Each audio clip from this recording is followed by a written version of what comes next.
Welcome back to this classes. My name is Shaista Parveen and you are watching SS classes. तो आज हम लोग एक शॉर्ट मेक की वीडियो में कुछ अच्छे से टॉपिक को डिस्कस करेंगे जिसका नाम है ट्रिग्नोमेट्रिक आइडेंटिटीज। ट्रिग्नोमेट्रिक आइडेंटिटीज में हम लोग जो बेसिक चीज़ें पढ़ते हैं उन लोग को हम लोग देखेंगे और ये वीडियो जो है वो यूजफुल होने वाला है क्लास 6 to 10 तक के बच्चों के लिए। तो चलिए हम लोग देखते हैं यहाँ पर क्या है कि हम लोग का जो ये डायग्राम दिया हुआ है, आप लोग इस डायग्राम में अगर 6 में हो, 7 में हो या 8 में हो, आप इस डायग्राम को अच्छे से पहचान जाओगे कि ये क्या है भाई, ट्राइंगल है। ये हमारा ट्राइंगल है। तो इसमें यहाँ पे 3 साइड है और ये 3 साइड जो होते हैं वो पाइथागोरस थ्योरम के अनुसार बनाए गए हैं। और पाइथागोरस थ्योरम जो हमारा पाइथागोरस थ्योरम होता है वो क्या कहता है, उसमें 3 जो हमारा ट्राइंगल है उसमें जो सबसे लॉन्गर साइड होती है, तो सबसे लॉन्गर साइड होती है ट्राइंगल की, दैट इज कॉल्ड हाइपोटेनस। ठीक है, राइट एंगल के सामने वाली साइड जो होती है वो क्या होती है, हाइपोटेनस होती है और ये हाइपोटेनस लॉन्गर साइड होती है। इसको हम लोग शो करते हैं ऐसे। ठीक है, ये नाम आप लोग याद कर लेंगे। उसके बाद हमारी दूसरी साइड जो होती है वो क्या होती है, लेंथ होती है। लेंथ जिसको हम लोग परपेंडिकुलर के नाम से जानते हैं। ठीक है, क्या नाम से जानते हैं, परपेंडिकुलर। इसको हम लोग हिंदी में, हाइपोटेनस को हम लोग हिंदी में कहते हैं कड़। ठीक है, और परपेंडिकुलर को हम लोग हिंदी में बोलते हैं लंब। और ये हमारा बेस है जिसको हम लोग हिंदी में कहते हैं आधार। ठीक है, ये वाला जो है हमारा नीचे वाला पॉइंट जो है वो हमारा बेस है। तो इसी थ्योरम के अनुसार कुछ टॉपिक को बनाया गया। ठीक है, जिसमें sine theta, cos theta, sine alpha, cos alpha, या फिर थीटा सेक्टा, कुछ भी आप लगा सकते हो। तो आप लोग को थीटा अल्फा गामा इससे मतलब नहीं है, आप लोग को मतलब क्या है, sine cos sec cot tan से। तो यहाँ पर देखिए हम लोग 1 बाय 1 देखेंगे कि इसके अनुसार, पाइथागोरस थ्योरम के अनुसार हम लोग कैसे किसी भी जो हमारा ये वाला सिंपल सा हमारा sine cos sec cosec tan cot जो भी है, इसको हम लोग किस तरीके से शो करते हैं, किस तरीके से सॉल्व करते हैं। आप लोग इसके बेसिस पे बड़े से बड़े क्वेश्चन को सॉल्व कर सकते हो। जैसे कि हमारा साइन अल्फा दिया हुआ है, साइन अल्फा की जगह पे कुछ भी हो सकता है, थीटा हो सकता है। तो आपको साइन से मतलब है, अल्फा थीटा गामा से मतलब नहीं है। साइन के बारे में जब आपको पूछेगा तो आप लोग कौन सा फॉर्मूला अप्लाई करोगे, परपेंडिकुलर बाय में एच, जो कि हमारा एच क्या है, हाइपोटेनस है। पी से हमारा क्या है, परपेंडिकुलर, जिसके बारे में मैंने आपको बताया क्या है, वो लंब। ठीक है, और हाइपोटेनस हमारा क्या है, हमारा लंब है।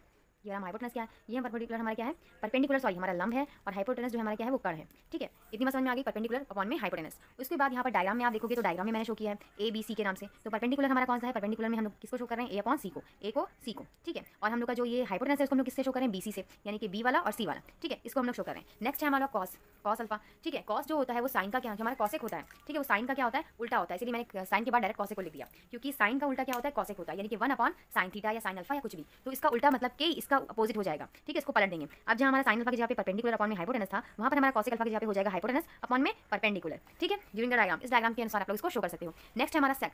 ठीक है, उसके बाद कॉस आना चाहिए, बट मैंने गलती से सेक लिख दिया, तो पहले आप कॉस को देख लीजिए। ठीक है, तो कॉस अल्फा जो होता है वो सेक का उल्टा होता है। तो कॉस को देख लीजिए, कॉस में क्या होता है, कॉस में होता है हमारा बेस अपॉन हाइपोटेनस। ये बी से बेस है और एच से क्या है, हमारा हाइपोटेनस है। ठीक है, अब इसी का उल्टा हमारा सेक होता है। सेक क्या होता है, 1 अपॉन कॉस होता है, यानी कि एच अपॉन बी होता है। ठीक है, एच अपॉन बी होता है हमारा, हाइपोटेनस अपॉन बेस। किसका उल्टा होता है, ये कॉस का उल्टा होता है सेक। ठीक है, उसके बाद आता है हमारा टेन। टेन जो होता है हमारा वो क्या होता है, परपेंडिकुलर अपॉन में बेस होता है। ठीक है, परपेंडिकुलर अपॉन में बेस होता है। और फिर उसी का उल्टा होता है हमारा कॉट, जिसका अपॉन किसका उल्टा होता है, 1 अपॉन 10 का, जिसका मतलब है बेस अपॉन परपेंडिकुलर, उसका जस्ट अपोजिट कर लेंगे। तो ये था हमारा परपेंडिकुलर, बेस और हाइपोटेनस का छोटा सा रूल, जो कि ट्रिग्नोमेट्रिक आइडेंटिटीज के लिए काफ़ी ज़्यादा इंपॉर्टेंट क्वेश्चन में पूछा जाता है। तो आप लोग को ये बेसिक से जो नेम है और इनके जो बेसिक से फॉर्मुले हैं वो याद कर लेने हैं। परपेंडिकुलर किसका होता है, अपॉन में perpendicular upon hypotenuse sine alpha का होता है, कॉस का क्या होता है, कॉसेक का क्या होता है, साइन का, कॉस का और टेन का याद कर लीजिए। और ये याद कर लीजिए कि साइन का उल्टा क्या होता है, कॉसेक होता है, कॉस का उल्टा सेक होता है, एंड टेन का उल्टा कॉट होता है। फिर आप लोग को बस 3 फॉर्मुले याद करने हैं और बाकी 3 जो है वो अपने आप ही बन जाएंगे। ठीक है, आई होप आप लोग के लिए वीडियो यूजफुल होगी। Thank you, like comment.